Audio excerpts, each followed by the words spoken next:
cerita awal mula ketemu Bopak dan Ajis itu ya.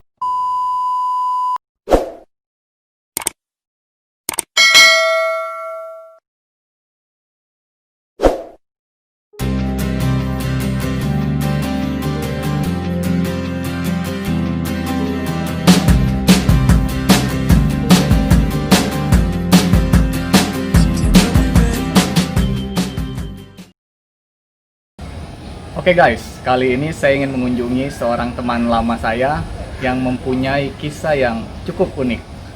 Gimana uniknya? Kita lihat. Oke, kita kunjungi tempatnya.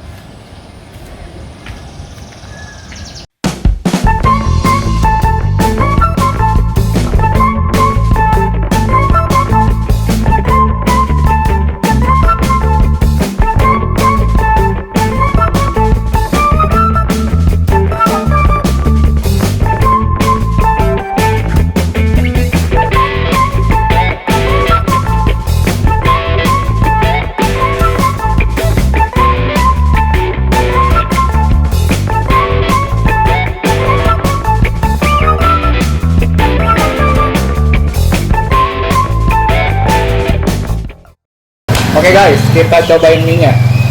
Apa bener enak? Seperti yang orang-orang bilang. Iya, ini udah viral ya?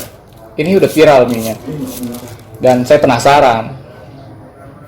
Cobain dong, mie ayam Pak Mul, Cipondo. Ayamnya dulu. Kalau ini cabai hijau, Pak. Itu serai. Kan serai itu nggak diambil biar aromanya tetap ada gitu maksud gua. Handal nggak? Handal. Ayamnya enak guys. Handal jepit ya? Iya, Pak. Ini ayamnya enak. Jadi kita makan ayamnya aja. Mie-nya juga dong. Mie-nya. Mie-nya berarti harus dicampur ya. Iya. Oh lu kalau mie senengnya berkuah gitu ya? Iya. Oh itu bisa menggambarkan pribadi jati diri. Biar cair Pak suasana. Iya. Nggak, tapi gue sebagai penjual mie, cara menikmati mie juga gue bisa membaca karakter orang. Kalau begini gimana? Kalau lu kan suka yang mie yang agak-agak banjir, basah gitu ya. Berarti kehidupan lu itu kadang selalu banyak masalah. Waduh. Iya. Selalu dengan orang dikelilingi dengan orang-orang yang selalu minta kayak minta bikinin gerobak. Siapa tuh Pak? Sama. Lu jangan dianggap ah. Keripiknya jangan lupa. Enak sih kayaknya. Wow, lucu. Kemarin udah direview juga nih dari pengusaha makanan di Itali, Pak. Itali sebelah mana Dadap, Pak? Dekat Sewan, belah kiri Sewan. Ya namanya Kita coba-coba. cobain guys. Iya dong. Ini satu lagi nggak ada yang makan? Nanti abis ini sip kedua. Kedua. Lu nggak nyuruh dia aja, nah, Kameramen nanti bagian kuahnya aja. Enggak lah. Ramen cuci mangkok aja, ngapain lu kasih kuahnya? Berarti lu orangnya teliti ya? Hal-hal apa lu selalu teliti gitu ya? Gitu. Kelihatan dari cara. Sama dengan orang menikmati bubur kan gitu Pak. Ada yang suka diaduk, ada yang nggak diaduk. Saya lebih suka menikmati uang, Pak. Nggak usah lu, itu juga gue suka. Oke, kita coba sekarang.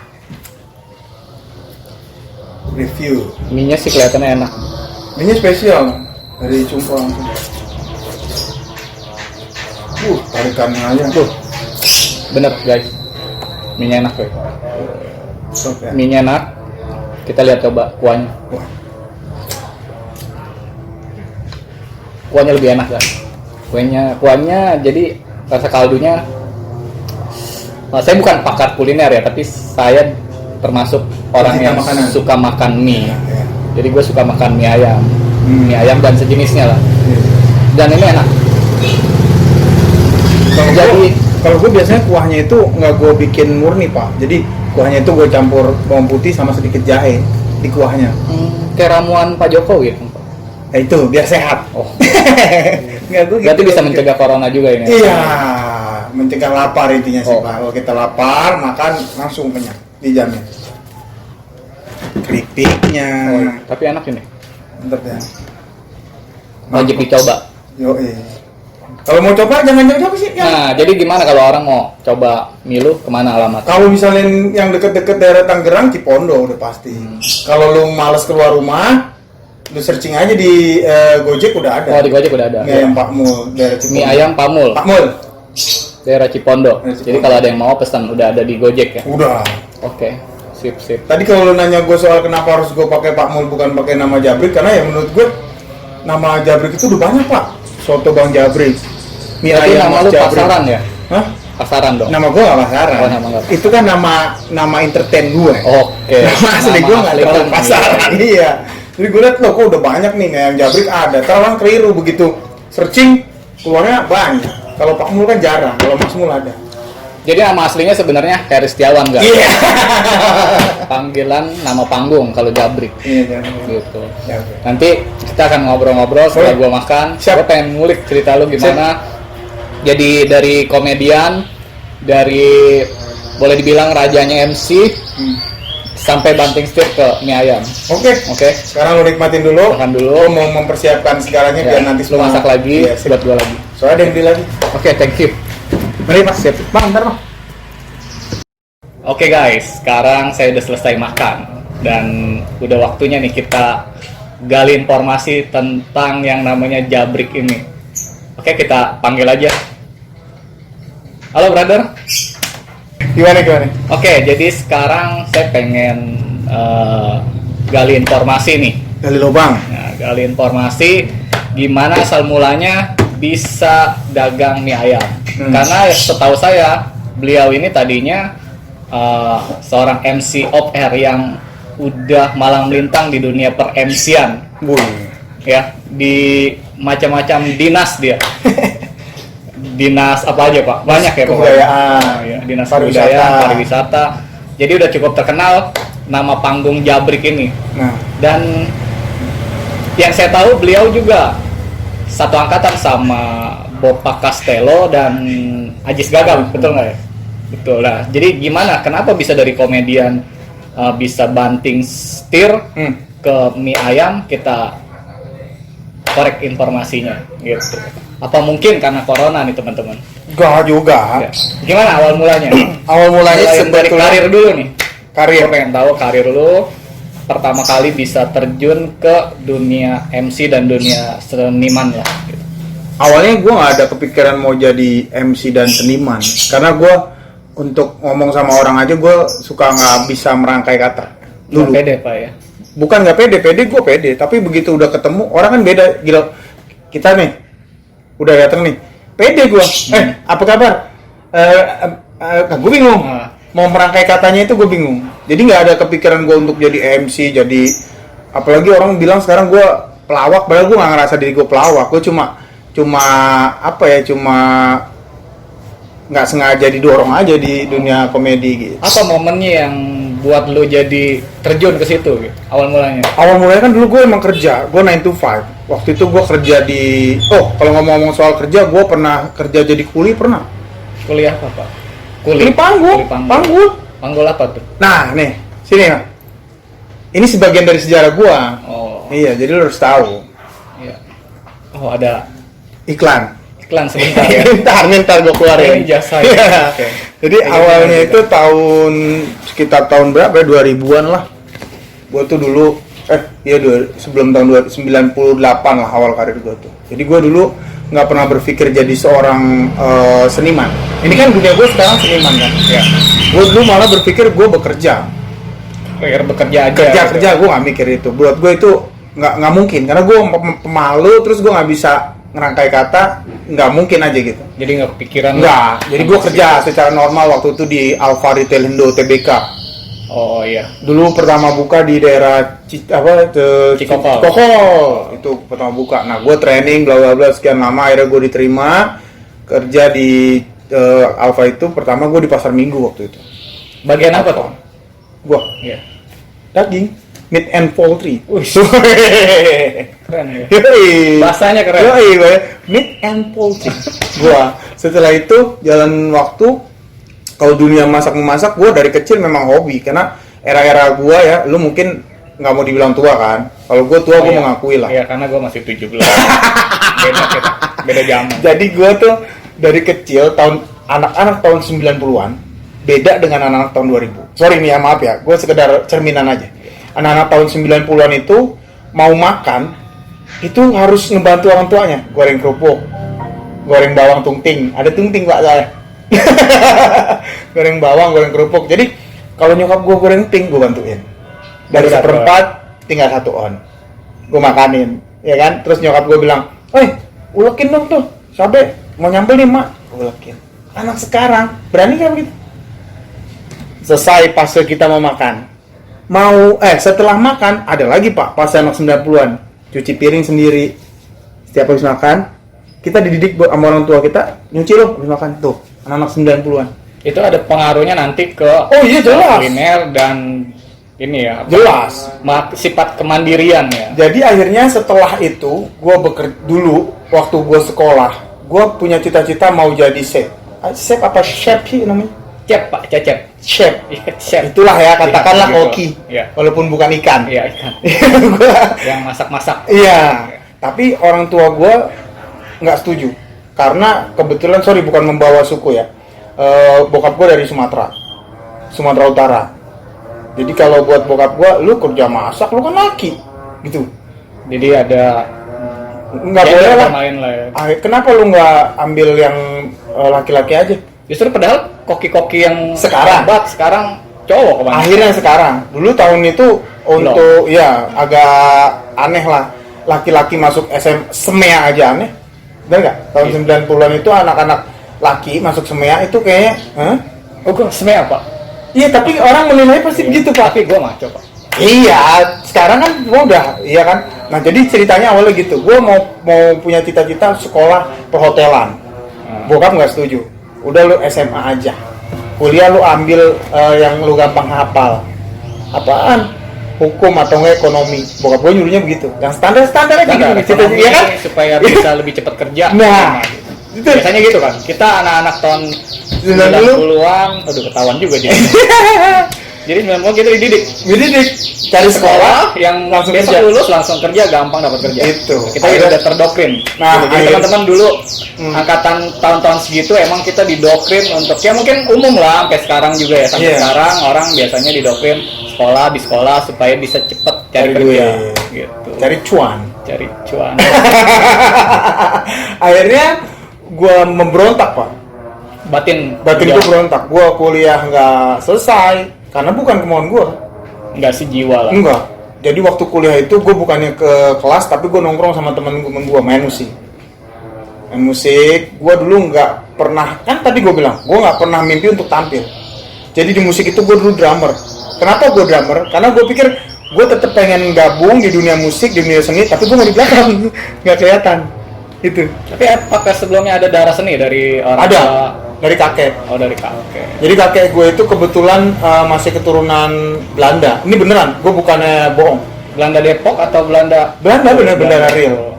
Tanah Abang. Dia tinggal di Tanah Abang lama. Walaupun kulit gue begini dari bokap ya. Oh, iya. Kalau tante gue ikutin kakek gue. Mak gue juga. Kalau gue udah kesini kan. Jadi gue ingat kakek gue itu dulu. Karena kakek gue masih darah-darah Betawi. Lama di Betawi gue manggilnya engkong kan. Jadi engkong gue itu kalau masa akhir hayatnya itu lucu pak. Sebelum dia meninggal, dia tuh orang-orang kan kalau sakit mengeluh ya, terus nangis, mikir masa muda dia, dosa dia ya. Kalau engkong gue enggak. Pada saat sakit, engkong gue melakukan apa? Main harmonika tuh. Bunga anggrek yang lupa. Jadi kalian menghibur diri dia. Itu gue nggak tahu waktu kecil, apa sih lu kok sakit malah begitu, ternyata itu bener loh. Mungkin tertanam pas mungkin lu lihat dia main harmonika gitu. Iya. Mungkin nah gue kecil, bayangin lo, gue kecil dicekokin sama lagu-lagu kayak apa namanya tuh, Bee Gees.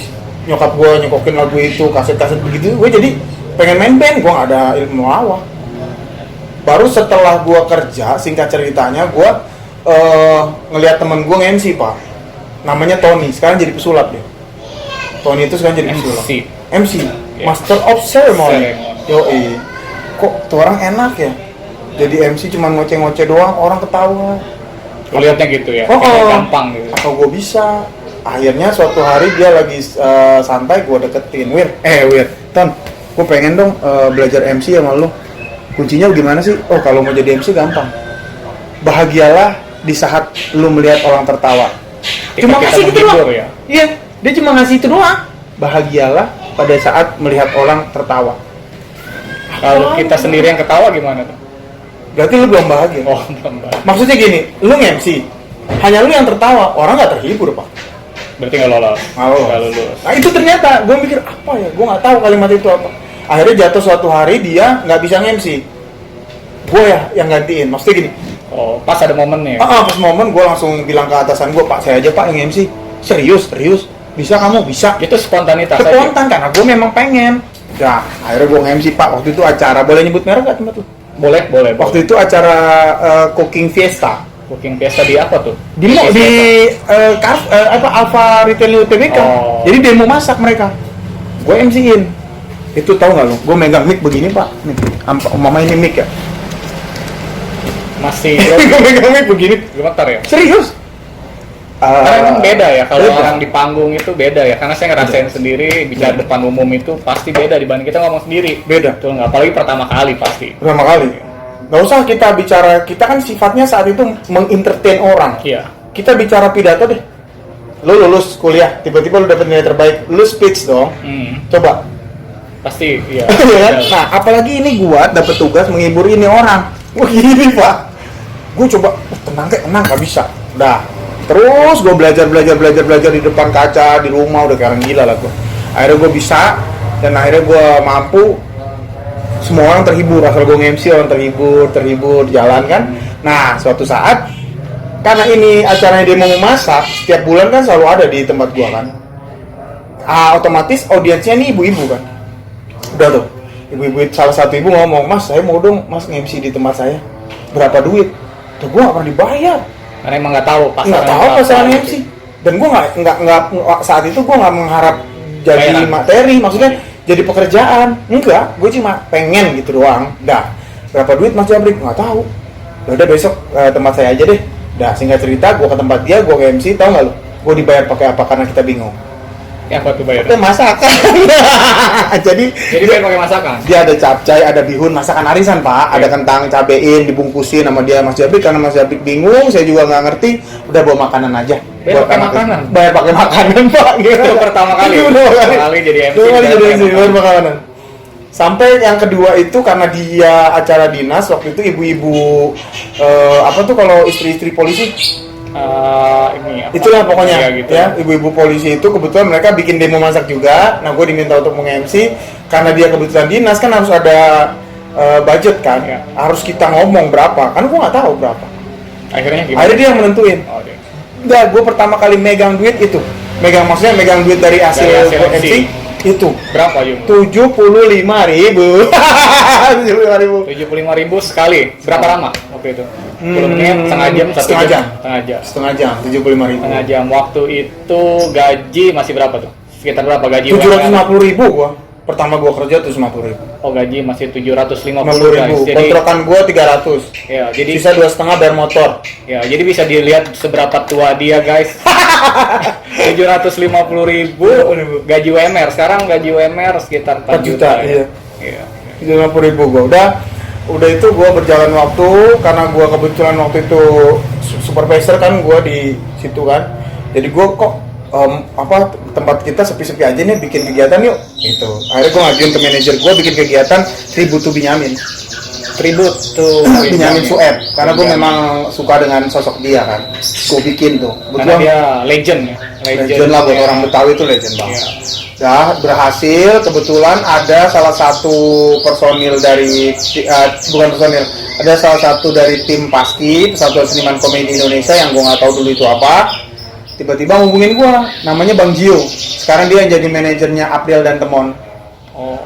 Ngubungin gue. Orang Paski itu. Iya, bla bla bla singkat cerita gue bikin kegiatan sukses, dia nantang gue. Sekarang gue mau nantang lo. Dia kasih challenge. Iya, tantang apa? Lu di kandang oke, jago. MC di kampung lo jago, oke di Carrefour, di Alfa dulu belum Carrefour kan, karena merger jadi Carrefour sekarang. Lo oke lah jago. Sekarang gue mau tantang lo. Berani nggak lo ikut lomba MC? Aduh, gimana ya? Jadi ikut Perlombaan. Lomba Master of Ceremony yang ngadainnya bukan main-main Pak, LLI. Wih, sebuah brand rokok ya. Yoi. Kan bukan main-main itu. Besar berarti event. Besar. Udah. Akhirnya gue beraniin itu, sampai dia yang daftarin Pak. Biaya pendaftaran Bang Gio yang biayain. Jadi dia nantang gue gitu. Kalau lu nanti berhasil, gue kasih acara buat lu. Acara apaan? Parade beduk. Dari brand rokok juga. Oke, udah akhirnya gue beraniin diri. Waktu itu gue udah nikah. Pulang gue mikir-mikir apa iya gitu, gue ikut lomba MC, gue curhat doang, apa curhat sama bini gue. Tahu gak lo? Apa yang terucap dari bini gue pada saat itu? Apa tuh? Dia dukung atau gimana? Bini gue hanya bilang, lu bukan anak muda. Ngapain Jadi lu bagi dia telat ya. ngapain lu ikut lomba MC gitu kan? Gue tapi ya mudah-mudahan ini bisa merubah nasib kita dah mah. Gue ngontrak segini Pak awalnya. Dia sekotakin. 2x2 lah ya. Iya, gue ngontrak segini. Jadi kalau setiap hujan itu kita berdua nggak tidur. Bukan karena bocor, tapi karena ngejagain anak gua takut. Jadi kalau hujan selesai itu kelabang segede-gede gini suka naik Pak. Jadi gua nggak tidur, gua Itu jagain. udah punya anak berapa? Satu. Satu. Iya waktu itu. Udah. Singkat cerita gua berangkat pagi-pagi, bini gua masih tidur, gua berangkat pakai motor smash gua ke Sleepy Jaya. Sleepy Jaya gua lomba MC. Itu gua nggak ada supporter, nggak ada pendukung, sendirian gua. Yang lain naik, teman-temannya. Yang lain Bawa pendukung. iya, lah begitu gue naik, sepi, nggak ada orang. Tapi gue nggak mati, karena gue biasa nge-MC kan. Dari dulu udah makanan gue. Jadi spontan. Nah, aja. spontan, tak, ada ibu-ibu lewat, gue ambil. Dah, selesai. Pengumuman juara 3, gue nggak menang. Juara 2, gue nggak menang. Juara 1, gue nggak mungkin. Ya dong? Iya. Karena secara lihat pesaing gue keren-keren. Gitu. Iya. Dan umurnya jauh lah. Mereka masih SMA saat itu. Gue udah kerja. Oh, Ya. yang tua sendiri ya. Banyak, yang lebih tua dari gue ada. Udah gue turun dong lewat eskalator. Begitu baru Jadi nyerah tuh, perasaan nyerah. ya. Nggak mungkin. Udah sampai gue turun, baru start tuh eskalator, baru turun berapa second, nama gue disebut. Wih, Juara 1, Heri Setiawan. Wah, gue balik Pak naik. muter lagi. Muter lagi gue naik. Jadi juara 1 malah. Juara 1. Dan ini Dari adalah situ. buktinya gue juara 1. Oh, ya. Oh iya, benar ya. Nih juara 1. Ini juara 1. Jadi Light Master of dari Ceremony salah Competition. satu merek rokok, guys. Yoi. Ini pertama kali dapat ini Pertama ya, kali gue juara- dijorokin ke dunia entertain. di juara yang lumayan bergengsi ya. Ya, ini pertama kali. Nanti lu stock shot nih. Karena ini belum ada di channel gue, belum ada di mana buat lu Pertama, spesial. perdana. Iya. Jadi setelah itu Bang Mulai Gio kebuka dong. mulai. Bang Gio baru ngasih gue pekerjaan parade beduk Sampurna Hijau. Wih, Ini kan beda brand kan. Beda Light brand. dengan Sampurna beda Iya. kan. Ya kan. Jadi ini hanya proses pengetesan gua, ngerti kan lo? ya LA grup Jarum ya. Ya. LA grup Jarum, Sampurna grup Sampurna. Iya, gue didapet itu udah, tinggal cerita gue keliling, selesai hari pertama ceritanya kan, pulang dong gue sekitar jam 6:30 tuh, baru selesai gue, 6:30 malam, selesai, udah Bang Gio, break, sini dulu, honor lu nih, gue liat kok di banyak amat gini, nggak berhenti tuh, udah gue dikasih, ini break, ini apaan Bang Gio, honor lu hari ini, ini serius, iya, Berapa nilainya? 500.000 Pak. Wih, besar pada saat itu ya. Lah gaji 700 kan. Berarti hampir ya besar banget ya. Jadi langsung kepikir oh enak nih jadi MC. Nah, akhirnya gue pikir, wah kayaknya gue ngoceh-ngoceh doang gope. Satu titik nih baru. Sebentar doang langsung. Iya, itu kan gue tegesin lagi, Bang Jo ini untuk yang 6 titik itu. Enggak, ini baru satu. Astagfirullahaladzim. Jadi masih ada lagi. Masih ada lagi, udah kan pulang gue dengan gembiranya, bini gue beliin ayam bakar. Anak gue makan, di bawah makan. Pada saat itu makanan mewah ya, Wah, ayam bakar. jadi makanan mewah gue saat itu adalah ayam bakar dan sate. Itu gue bisa makan dan bisa nikmatin akhir bulan kalau gue saat gajian. tertentu, Iya, pas pegang duit. betul. Berarti Wah. benar-benar mengalami susah. Oh iya Pak, gue mengalami. Jadi ini juga jadi apa ya, motivasi buat teman-teman semua juga, buat yang masih merintis itu jangan pernah menyerah. Karena gini, gue dari dulu dididik sama orang tua gue nggak pernah menyerah, apapun itu ya. Sampai gue pernah waktu itu gue masih bekerja di Alfa tadi, motor gue kan karena pakai box, gue isiin aqua, jadi aqua isi 24, air mineral 24 isinya, gue masukin ke situ, gue bongkar, ya kan, gue masukin ke dalam tentengan, gue berhenti di lampu merah Kalibata, gue jualin gope. Oh, jadi berapa? iya, Itu cuma 18.000 dulu gue beli satu dus. Gue jual gope. Pulang baru gue ke rumah buat nambah-nambahin si bensin. Besoknya gue mikir lagi apa lagi? Bakwan, gue goreng-goreng ya kan. Gue jual di karyawan mau masuk, gue taruhin, gue plastikin, gue bawa pulang buat anak bini gue. Awal mulanya. Terus gimana awal mulanya lu bisa ketemu yang sekarang Ajis. Ya legend lah di TV ya, seperti Ajis Gagap dan Bopak. Kalau gue lihat dan sepengetahuan gue, lu lihat kan gue akrab banget gitu kan sama mereka bertiga. Pasti ada sejarahnya di balik itu. Ada. Ajis Gagap dan Bopak Castello. Gimana ceritanya awal mulanya ketemu mereka berdua gitu? Cerita awal mula ketemu Bopak dan Ajis itu ya di situ.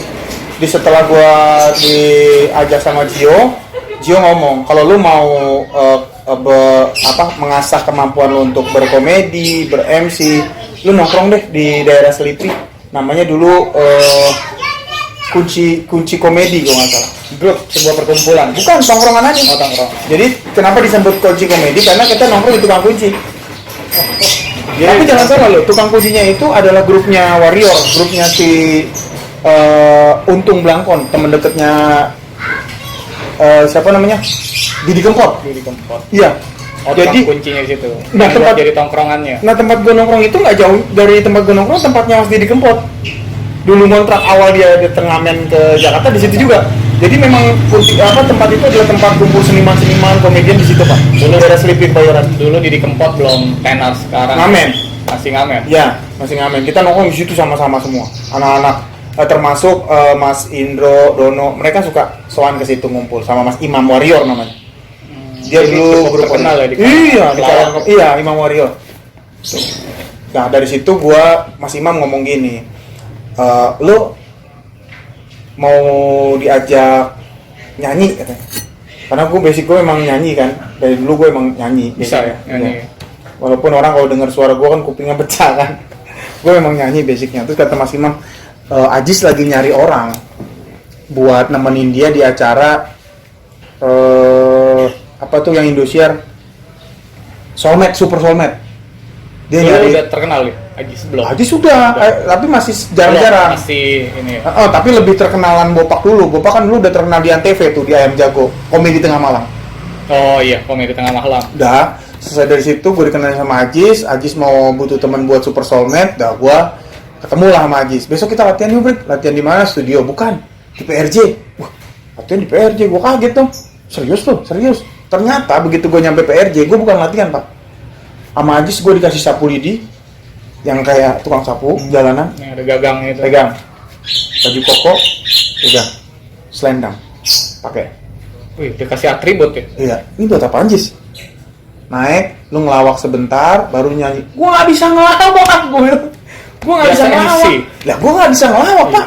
Biasa MC tapi suruh ngelawak ya? Beda ya? Beda lah. Lalu sekarang coba gue suruh ngelawak, mampu nggak? Iya, susah. Aneh kan? Aneh jadi. Aneh. Lu tiba-tiba gue suruh ngelawak, gue pegang sapu, apa nih? Tapi gue nggak kehabisan nakal, udah gue pegang sapu. Tahu nggak hari itu gue nyanyi apa? Malam Minggu. Ayo pergi, karena Gambang Kromong yang ngiringin. PRJ kan, bukan Raya Jakarta, ulang tahun Jakarta. Dari dada, dah. Aduh, untungnya kita tinggal di Jakarta. Sekarang kemana-mana udah gampang. Naik mobil transportasi ada. Yang kagak gampang cuma duit kita. Orang kerja kagak. Ternyata lucu. Wah, lucu. Udah, Ajis masuk. Tanda singkat cerita, Ajis ngajak gua, besoknya gua ditelepon. Brik, besok kita kerja yuk. Di mana? MC untuk Telkomsel. Keliling-keliling tempat ojek. Udah oke. Lah jalan gua udah kan. Baru gua diajak ke kontrakannya Ajis waktu itu. Ajis masih ngontrak. Masih ngontrak ya di daerah Selipi juga kontrakannya. Udah. Jadi kalau kita nge-MC itu 150.000 bagi 2, 300 bagi 2 gitu. Nah, terus tiba-tiba di kontrakan Ajis ketemulah Bopak baru datang. Oh, kita nggak ini bertiga bla bla bla udah. Jadi kalau kemana-mana kita selalu bertiga. Nah, suatu hari ini mungkin pengulangan cerita, tapi ini seru. Jadi gue nge-MC bareng sama Ajis di Cibubur, di telepon. Besok kita di Cibubur ya, Brik? Oke, gue nge-MC di Cibubur. Udah kan, gue berdua sama Ajis ke TikTok, turun dong. Ajis bilang, gantian nih, Bopak lagi butuh duit. bagi-bagi lah kita. Oke. Bopak naik, Ajis naik. Dah. Turun dong mereka. Bopak lagi di panggung, ditinggal Ajis, gue sama Ajis di sini. Barini yang punya IO namanya 3 Enterprise dan memperin gue. Mas Jabrik, itu siapa sih? Oh, teman kita mbak. Nggak lucu, suruh turun, mana udah jelek lagi. Bopak saat itu digituin. Kita Karena belum terkenal, dibilang nggak lucu ya. nah terus kita tuh dulu kalau mau nge-MC ya, kita harus mikir apa nih bahan yang mau gue bawa. Karena MC kita MC komedi. Gue pernah nge-MC di daerah SM Reges, daerah Senen ya. Jadi begitu mau kereta api lewat pak. Begitu mau lucu, hilang. Momennya nggak Ketangkep, manggung dalam keadaan panggung banjir segini pernah. Panggungnya banjir. Udah manggung tetap manggung gerobok naik. Itu suka duka. Jadi macam-macam ya. Sampai akhirnya gue kenal Bopak, terus gue dibawa sama Bopak untuk masuk di manajemen, namanya Smile Community. Baru gue kenal sama Cesar. Gue kenal sama Cesar udah lama. Dari gue nge-MC di Ocean Park, itu Cesar yang jemput gue. Cesar dulu masih asisten kan? Belum terkenal dia. Belum. Gitu. Cesar yang jemput. Banyak ya gue dibawa. Iya. Sama Smile dulu. Iya. Smile Community namanya. Itu cerita awalnya gue. Jadi mulai situ jadi banyak kenal pelawak senior. Iya, juga. karena pergaulan kan akhirnya kita pasti Dunia segala komedi, macam ya. Sampai akhirnya gue nggak sengaja terjun di dunia sinetron juga kan kemarin kan. Itu pun nggak sengaja. Gue juga nggak yakin. Iya. Waktu itu gua lihat ada di ini ya. Para pernah Pencari masuk di ya. Para Pencari Tuhan. Iya, gua lihat udah main beberapa kali. 30 episode. 30 episode full ya. Full 30 episode. Dan pernah manggung di OPJ juga ya. OPJ 4 episode. Opera Panjapa. Potongan-potongannya boleh kali ntar gitu Ustaz. Oke, boleh nanti. Ada gue di OPJ, OPJ. terus Pojok Istana, banyak lah. Terus nge-host sendiri pernah di Jak TV dulu, namanya programnya Jalan-Jalan Seru. Iya. Dan kenapa tuh? Oh ya, di Jak TV udah pernah gue lihat juga. Terus kenapa sekarang malah lebih ke off air dibanding ke on air gitu? Sedangkan kalau gue lihat yang bertiga ini kan, yang dua ini kan lu bertiga, Jabrik, Bopak sama Ajis. Mereka berdua nih lebih ke on air Iya. ke televisi. Iya. Dan lu lebih ke off air, gimana ceritanya? Apa karena mungkin lu nggak hobi di dunia apa sih di televisi gitu? Enggak. Atau gimana gitu? Coba diceritain. Kembali lagi seperti yang gue bilang dulu kan, semua itu adalah manajemen langit. Manajemen langit yang di atas. Yang di atas lah. Kita nggak pernah Tuhan tahu. yang Maha Esa lah yang tahu manajemen itu. Kalau kita kan sebatas menjalani, tapi gue prinsipnya karena gue udah terlanjur terjun ke dunia entertain, jadi gue tetap kan gue sempat meninggalkan pekerjaan gue gara-gara gue pikir entertain ini bisa menopang hidup gue. Ternyata enggak waktu itu. Ternyata ya memang bisa kok. Karena kan waktu itu gue pertama kali gue meninggalkan pekerjaan itu karena gue dapet program di Trans 7, judulnya John Lennon. Oh, karena meninggalkan itu. Iya, akhirnya gue tinggalin lama. pekerjaan gue. Iya. John Lennon gue dapet waktu itu, tapi gue masih home band, gue vokalisnya, belum main, masih di situ. Nah terus kenapa gue lebih ke off air ya? Sebenarnya gue cuma berjalan aja. Ternyata jobnya banyak Off air, iya. Dan kalau mau dibilang enak ya enakan off air. Kelar jadi abis kita nge-MC 3 hari 2 minggu dibayar. Kalau TV kan kadang cukup lama turunnya. Terus kalau satu episode sinetron aja 3 hari pak. Iya, satu episode ya, kelar 3 hari. Pernah ada rasa ini nggak sih? Maksudnya rasa kok teman-teman gue udah terkenal nih, gue belum. Pernah ada perasaan gitu nggak? Pernah. Itu di awal-awal. Di awal-awal Ajis sama Bopak mulai naik, gue sempat merasa tertinggal. Gue merasa bukan ditinggal ya, merasa tertinggal dengan mereka. Iya, karena mereka udah sibuk. Karena mereka bukan meninggalkan gue, tapi kesibukan mereka yang akhirnya tidak bisa merubah ketemu jarak sama gue. Betul. Gue selalu berpikir positif lah. Mereka sibuk, mereka dengan gue juga sempat ngalamin di fase itu. Emang susah pak, untuk ketemu sama temen itu susah. Jangankan sama teman, sama saudara aja kita susah. Karena kesibukan mereka kan. Nah gue sempat di fase itu, kok gue ketinggalan ya. Tapi balik lagi, akhirnya diri gue kencengin lagi bahwa kita berjalan itu ya sambil mencari bonus dari Tuhan aja. Jangan kita hopeless, maksudnya jangan yang teman-teman gue udah berhasil, gue nggak mungkin, nggak usah. Jalanin aja. Tetap kita berjuang dengan cara Betul. kita Tapi walaupun gue on air gue agak sedikit kurang, off air gue kan banyak. Dari dinas pariwisata, dulu masih pariwisata dan kebudayaan, sekarang udah pecah. Nah, kan gue dengar lu terkenal nih, rajanya off air nih, dipakai di berbagai dinas, terutama dinas pariwisata dan kebudayaan. Iya. Kenapa bisa banting setir sekarang ke dagang mie ayam yang tadi gue coba? Kalau mie ayam itu kan gue kemarin itu kan sempet nih, gue cerita terus terang aja nih. Kemarin gue sudah merencanakan banyak hal yang bakal gue jalanin, Pak. Jadi ada beberapa bukan event, ada beberapa momen untuk menghibur diri gue yang gue siapin. Gue mau jalan-jalan ke sini, gue mau ke sini, karena gue dapet bonus yang lumayan lah dari event gue yang hilang akhirnya. Ya karena ada yang harusnya sebenarnya ada job itu. Iya. Gue sebenarnya udah taken kontrak loh malah. Kontrak. Ada dua acara yang gue taken kontrak, Taman Mini sama Taman Mini sama Dinas Timur tuh gue udah sama, terus mereka mau bikin satu kegiatan di Taman Benyamin Sueb. Nah nanti yang jadi apa sih istilahnya motivatornya tuh selalu gue sama Oni MC-nya. Gitu, simbol dari anak-anak Betawi. Jadi, yang efek sekarang ini tiba-tiba hilang. Iya, ada tiba-tiba hilang. Pandemi corona ya. Itu jangan disebut, Pak, ntar channel ditutup.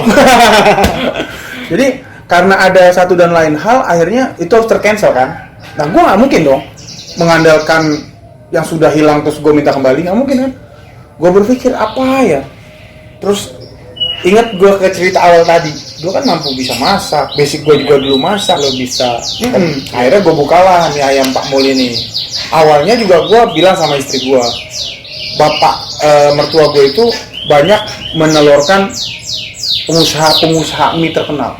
Oke, contohnya lu boleh searching di Google ya, mie ayam Fatmawati. Itu lu searching pasti keluar. Itu masih saudara. Mie ayam Fatmawati. Gue bilang kenapa? Lu yang punya resep, bokap lu yang punya kebisaan istilahnya. Lu kok nggak ada yang nerusin anak-anaknya? Udah gue aja deh.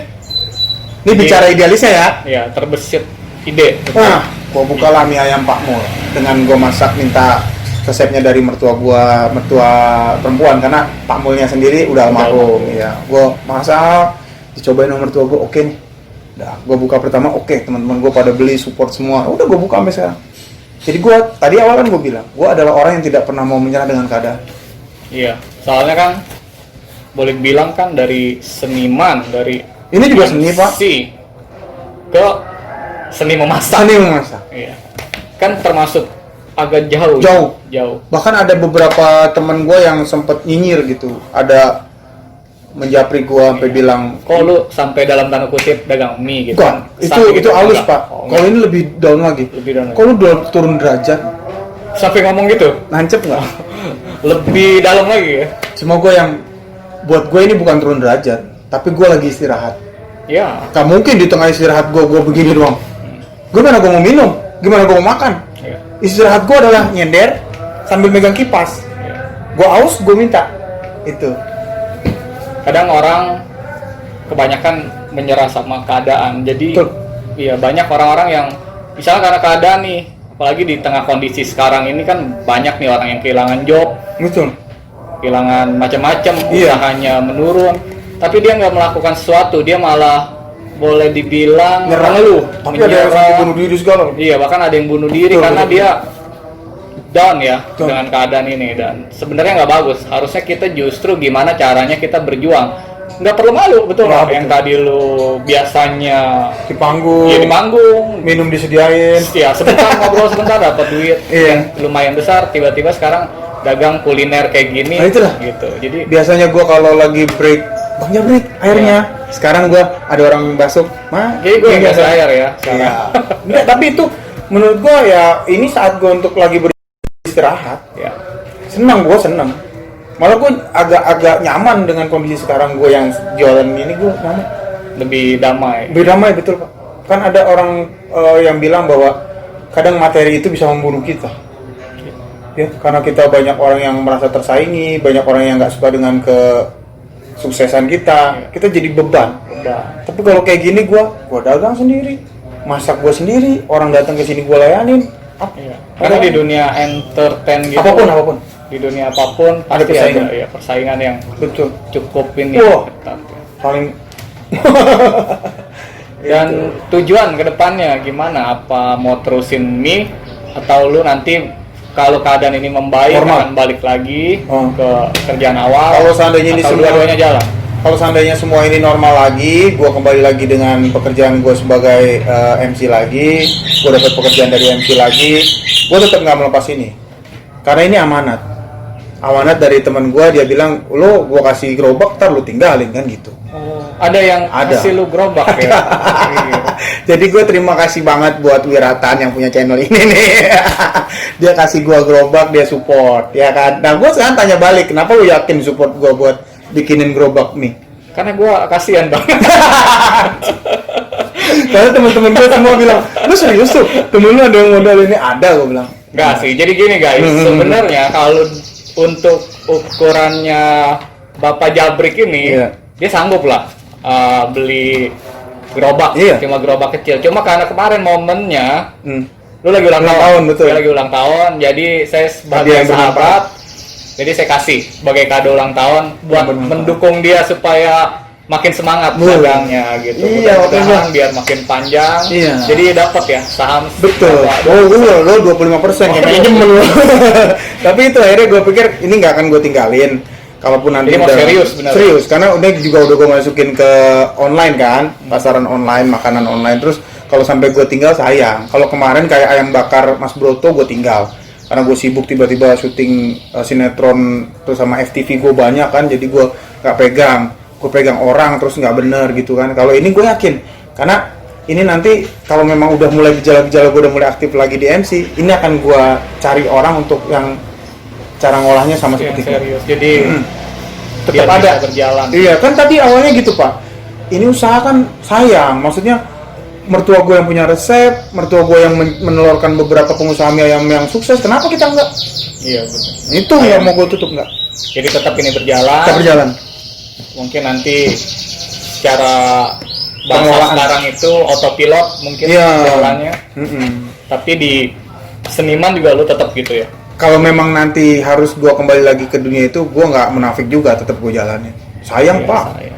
Udah cukup terkenal lah di situ. Bukan, Gitu. sayang sama relasi-relasi gue, udah kayak saudara semua, kayak Dinas Timur, udah deket banget sama gue. Ya, udah biasa ya. Udah- Dan sekarang lu juga lagi bangun channel YouTube ya.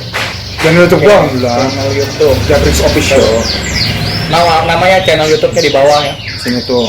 Jabrik. Iya. Jabrik Official. Kan kita kerja bareng. Gue juga lagi mendorong lo Oke. untuk menjadi YouTuber. Iya, kita sering Jadi ini gua kick balik ya. Gua kenal Wira itu dari mulai sama seperti gua. Kita berdua ini adalah orang yang tidak pernah menyerah dengan keadaan. Gua tahu dia. Dia itu pertama gua kenal, lu tahu nggak? Pakai motor Supra ya. Dan itu jadi bahan ledekan kita. Iya. Kebetulan kita udah kayak saudara lah bersahabat itu. Jadi kalau dia datang, aduh, satu-satunya yang reinkarnasinya salah lu kayaknya. Itu tapi ya alhamdulillah Ya, jadi kita berjuang. betul. Sekarang kita sama-sama menikmati era-era kesuksesan kita lah. dengan Nyaman. bidangnya masing-masing. That's right. Gitu Mas. Oke. Jadi ceritanya cukup unik nggak teman-teman ya? Unik. Cucu dari mulain zaman susah, Ya.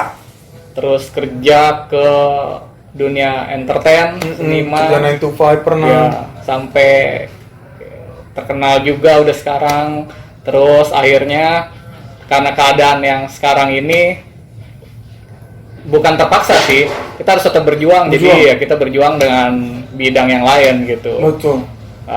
Jadi Bang Jabrik ini dia sekarang buka mie Pamul. Ya, Gitu. Pamul. Kita doain semoga beliau sukses di mie-nya, terus keadaan semakin membaik, normal kembali, jadi dia bisa berkarya lagi Iya. di MC, di mungkin di Kampung on air. Rungsing, juga. Kampung Rungsing. Oh iya, ada ini juga Kampung Rungsing di channel YouTube beliau gitu. Jadi Kan dia main nanti di Kampung Rungsing episode 264. 264 ya, jauh banget. Oke, jadi gitu guys. Ceritanya seorang Jabrik ini yang bersahabat baik dengan Bopak dan Ajis Gagap. Betul. Gitu. Ada yang lupa satu. Dulu gue pernah sama Ajis itu ada momen yang aneh dan unik. Apa? Jadi gini, kita kalau bertiga, mungkin ini pernah ada ada yang udah dengar, ada yang belum ya. Jadi kita bertiga tuh kalau pengen makan mimpi Pak. Oh, Mimpi, ngerti kan lo? Jadi gue pengen makan pecel ayam. Itu kan tadi gue bilang, gue bisa menikmati ayam bakar, ayam goreng ya pada saat gue gajian. Kalau belum gajian itu, saat gue kerja, Ajis dan Bopak sering datang ke tempat kerja gue. Kalau lapar nih, karena gue supervisor kan, dulu makan nasi goreng gak usah bayar, dibikinin dia makan. Terus kalau nggak bosen dengan makanan nasi goreng di atas, ke bawah ke kantin Carrefour Pasar Minggu sekarang udah tutup. Ke belakang kantin gue yang bayar, mereka makan. Nah, satu hari kita bertiga pengen makan pecel ayam, pengen banget pecel ayam. Duit kagak ada pak. itu mewah ya. Ayam. Pengen makan pecel ayam, duit nggak ada. Ajis ngomong apa? Kalau pengen makan pecel ayam, gampang break. Ayo ikut gua. Kemana? Ke pecel ayam lah kata Ajis. Oke, pecel ayam kita bertiga. Udah nyampe tukang pecel ayam dong.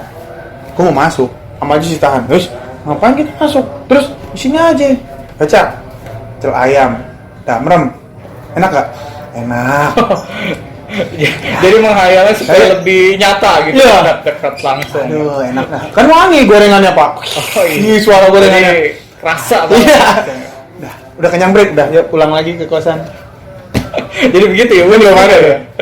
Unik juga ya. Jadi cara menikmatinya begitu. Jadi langsung. Mau makan soto kambing, ya udah. Bener-bener susah. Mau makan soto kambing udah beli nih. Mau apa break? Soto kambing. Nikmatin, Udah. pulang lagi. Dari dulu memang gua adalah penengah mereka berarti kan. Bapak Ajis tuh kalau udah sifatnya datang ya udah. Tidurnya Ajis begini. Bapak begini, gue di tengah. Kenapa kayak laki bini berantem? Jadi sampai sekarang gue menengahi kalau ada mereka ini suka gue tengahin gitu. Kayak dulu lah. Iya, Itulah bersahabat. Tapi bersahabat yang tidak pernah ada ribut, bersahabat yang nggak pernah ada clash. Ya lu jangan ketemu sering-sering. Kayak gue ketemu sama lu udah berapa tahun kan? Baru ketemu, paling kita say hello doang. Itu justru kayak lebih awet. Karena kalau sering mungkin takut ada benturan-benturan. Ya gitu. Dan sebenarnya kalau berteman itu kuncinya saling percaya aja sih. Jangan mendengar omongan dari orang lain dulu sebelum kita tahu. Kan kita udah tahu sifat teman kita. Iya. Gitu. Saling mengerti Saling masing-masing. mengerti lah, awet. Nah, gue persahabatan gue dengan mereka sampai sekarang alhamdulillah masih bersahabat Betul. dengan baik. Gitu. Sampai sekarang. Ya, bagus. Gitu guys. Jadi kita nggak pernah tahu nanti teman kita itu bisa jadi apa. Betul. Gitu. Ya kan, yang tadinya sama. Dulu gue juga gitu kan. Maksudnya banyak lah yang ngerasa gue dihina segala macam gitu. Tapi ya udah, kita juga makanya pesan moralnya, ketika kita bersahabat sama siapa aja, kita jangan pandang sebelah mata. Jangan karena kita pernah nggak menganggap kecil. Iya, karena kita nggak pernah tahu dia mungkin di kemudian hari jadi apa. Bisa aja jadi presiden. Amin, ya betul. Kan, gitu kan. Makanya Nah itu ngomong-ngomong soal kecil dan besar, gue juga sebelum seperti kondisi saat ini, gue pernah dikecilin sama teman-teman gue sekarang, teman-teman gue yang dulu. Tapi sekarang gue tetap jaga komunikasi dengan mereka. Gue dibilang orang gila. kenapa tuh? Ya gila lah. Walaupun emang gue tahu gila sih. Iya, gitu ya. gue dibilang gila kenapa? Karena lu mau jadi masuk ke dunia entertain, gila lo. Lu ngejar apaan? Begitu mereka melihat gue kemarin di Para Pencari Tuhan, di Jak TV, di OPJ, telepon gue nggak berhenti pak. Wah lu break ini, tapi gue tetap menangkap mereka teman. Kemarin mereka bikin reuni gue, ayo sewa pila, gue sewain kita kumpul. Jadi bener kata lu, jangan pernah menganggap rendah orang lain. Iya, gitu. Pesan moralnya guys. Ya. Oke, jadi sekian aja Sekian. ya bincang-bincangnya dengan Bang Jabrik bin Gue boleh Udin. ada kata mutiara nggak Bang? Oh iya, sebelum penutupan kita kasih kata-kata penutup Oke. dari Jabrik. Kalau dari gue, kata penutup gue adalah yang seperti bokap gue bilang, saat kita susah, orang cuma bilang, aduh. Saat kita jaya, orang akan bilang, wah, paham dong maksudnya. Dua suku kata aja Cuma dulu begitu doang. dan wah. Wah. Jadi kata bokap gue, Dalam ya. oh iya dong. Lu susah, orang cuma bisa bilang, ya. Di Kalau ini. menurut gue, wah. Jadi lu susah udah nikmatin sendiri, senang. Teman lu kalau mau ajak, ajak. Kalau enggak ya sudah, begitu. Jangan menyerah hidup. Betul. Dan gue pernah tanya sama lo, ini penting nih ya, pernah nggak lo ngeliat gue down sekali? Iya. Jadi beliau ini belum pernah kelihatan. Walaupun dia lagi susah, mungkin Betul. teman-temannya tahu dia lagi susah, tapi nggak pernah kelihatan. Berusaha untuk jadi tegar. tetap tegar aja, gitu. Tuh, karena Jadi- orang nggak akan nolong, cuma ngetawain doang. Iya, Itu aja. keren-keren ya. Oke. Thank you banget. Thank you banget waktunya. udah mampir di tempat gue. Thank you mie-nya yang enak. Oke, nanti kalau beli mie-nya mie Pamul di daerah Polis ya ini. Iya. Aeroporis. Bisa di Gojek juga. Ada di Gojek juga. Oke, sekian. Terima kasih guys. Makasih. Sampai Sukses. jumpa lagi. Terima kasih sudah menonton channel ini. Bagi yang subscribe, like, and share, saya doakan selalu diberikan kesehatan, dianugerahi usia panjang, rezeki melimpah, bahagia sentosa, dan damai sejahtera. Sukses selalu.